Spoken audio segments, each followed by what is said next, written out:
kain tayo. Yan yung aking pagkain, sinangag at saka yung may kamatis na isda. Ayan. Ba natin yung aking niluto. Siyempre masarap to. Ayan.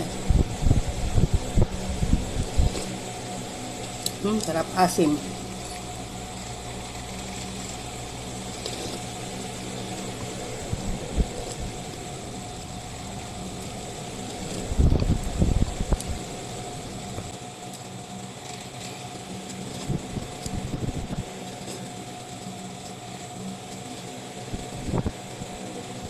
Paborito ko dito yung kamatis kahit wala siyang gulay.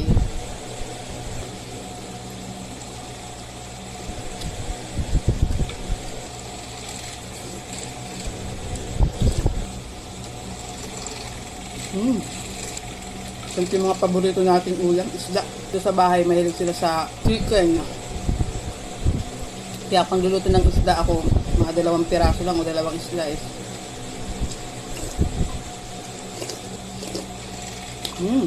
Sarap.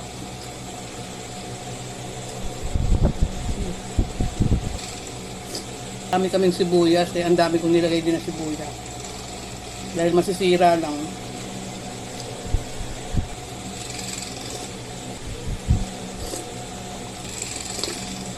Sino ba rito ang mahilig magluto na lagi hindi nawawala ang luya?